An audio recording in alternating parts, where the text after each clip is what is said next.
Chapter 1, Part 2. At First. He slid down a few times on the smooth chest of drawers, but at last he gave himself a final swing and stood upright there. He was no longer at all aware of the pains in his lower body, no matter how they might still sting. Now he let himself fall against the back of a nearby chair, on the edge of which he braced himself with his thin limbs. By doing this he gained control over himself and kept quiet, for he could now hear the manager. "Did you understand a single word?" the manager asked the parents. "Is he playing the fool with us?" For God's sake!" cried the mother, already in tears. "Perhaps he's very ill, and we're upsetting him. Greta, Greta!" she yelled at that point. "Mother?" called the sister from the other side. They were making themselves understood through Gregor's room. "You must go to the doctor right away. Gregor is sick. Hurry to the doctor. Have you heard Gregor speak yet?"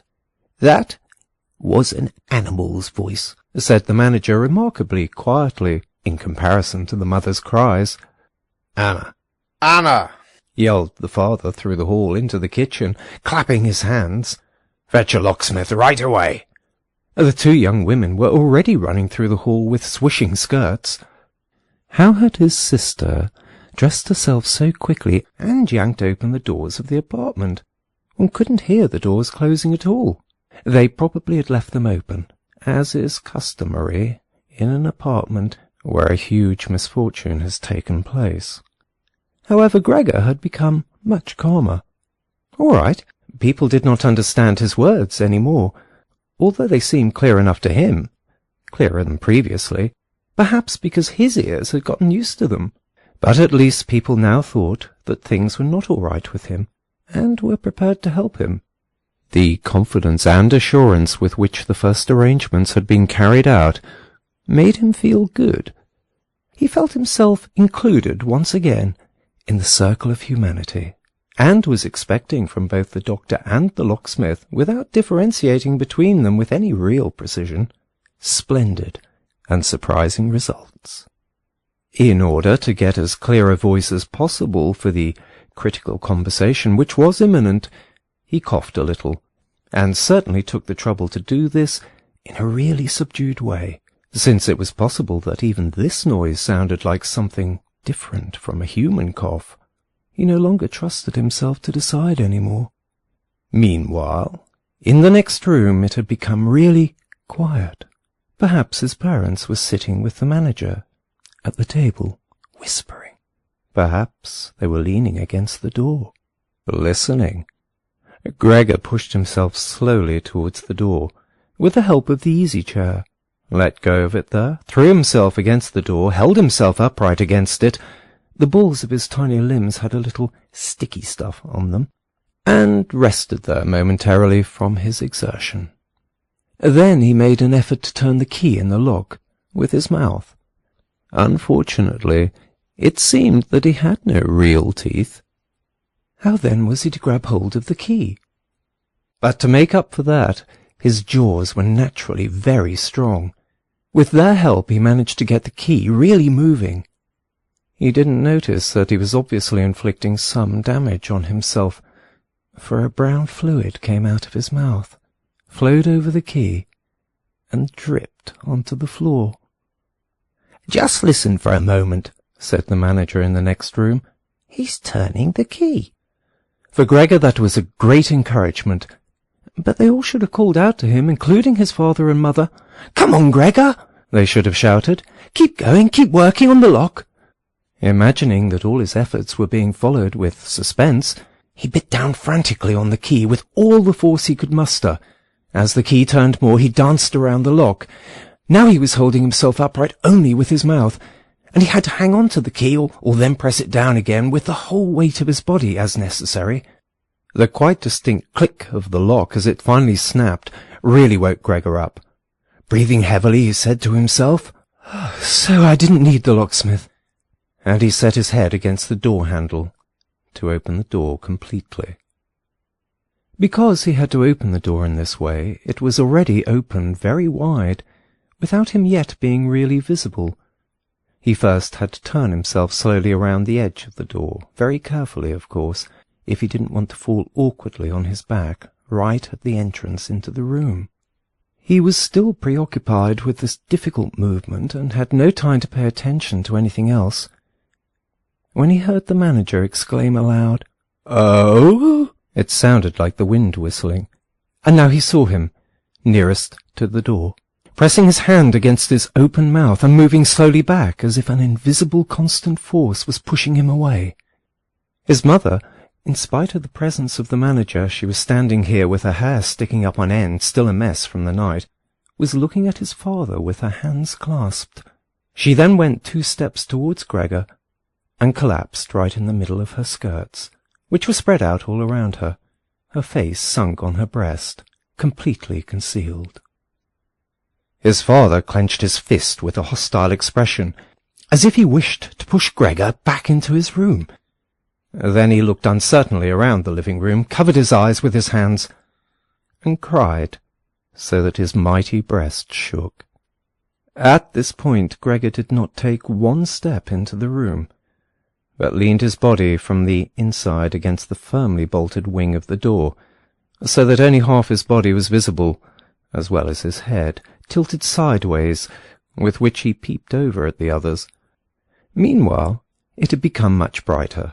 Standing out clearly from the other side of the street was a part of the endless grey-black house situated opposite. It was a hospital, with its severe regular windows breaking up the facade. The rain was still coming down, but only in large individual drops, visibly and firmly thrown down one by one onto the ground. The breakfast dishes were standing piled around on the table, because for his father breakfast was the most important meal of the day, which he prolonged for hours by reading various newspapers. Directly across on the opposite wall hung a photograph of Gregor from the time of his military service. It was a picture of him as a lieutenant, as he, smiling and worry-free, with his hand on his sword, demanded respect for his bearing and uniform. The door to the hall was ajar, and since the door to the apartment was also open, one could see out into the landing of the apartment and the start of the staircase going down. "Now," said Gregor, well aware that he was the only one who had kept his composure, "I'll get dressed right away, pack up the collection of samples, and set off. You'll allow me to set out on my way, will you not? You see, Mr. Manager, I am not pig-headed, and I am happy to work. Travelling is exhausting, but I couldn't live without it." "Where are you going, Mr. Manager?" "To the office. Really? Will you report everything truthfully? A person can be incapable of work momentarily, but that's precisely the best time to remember the earlier achievements, and to consider that later, after the obstacles have been shoved aside, the person will work all the more eagerly and intensely. I am really so indebted to Mr. Chief. You know that perfectly well. On the other hand, I am concerned about my parents and my sister. I'm in a fix, but I'll work myself out of it again. Don't make things more difficult for me than they already are. Speak up on my behalf in the office. People don't like travelling salesmen. I know that. People think they earn pots of money and thus lead a fine life. People don't even have a special reason to think through this judgment more clearly. But you, Mr. Manager, you have a better perspective on what's involved than other people. Even, I tell you in total confidence, a better perspective than Mr. Chairman himself, who, in his capacity as the employer, may let his judgment make casual mistakes at the expense of an employee.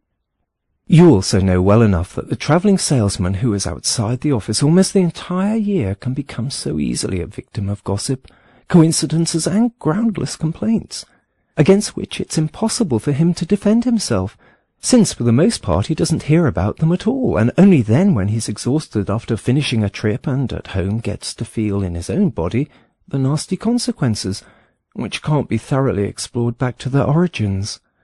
Mr. Manager, don't leave without speaking a word, telling me that you'll at least concede that I'm a little in the right."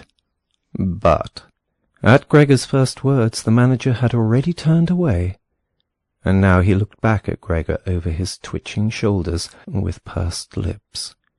During Gregor's speech he was not still for a moment, but kept moving away towards the door, without taking his eyes off Gregor, but really gradually, as if there was a secret ban on leaving the room.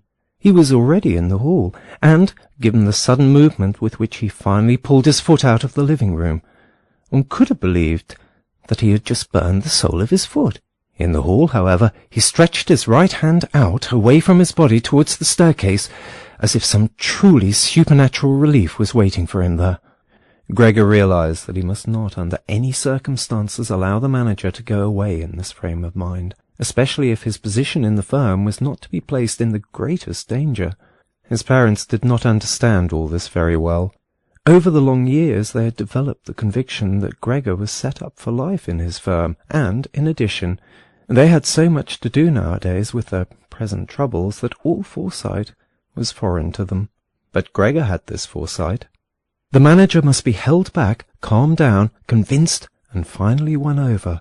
The future of Gregor and his family really depended on it. If only his sister had been there. She was clever. She had already cried while Gregor was still lying on his back. And the manager, this friend of the ladies, would certainly let himself be guided by her. She would have closed the door to the apartment and talked him out of his fright in the hall. But the sister was not even there. Gregor must deal with it himself. Without thinking that as yet he didn't know anything about his present ability to move, and that his speech possibly, indeed probably, had once again not been understood, he left the wing of the door, pushed himself through the opening, and wanted to go over to the manager, who was already holding tight onto the handrail with both hands on the landing, in a ridiculous way.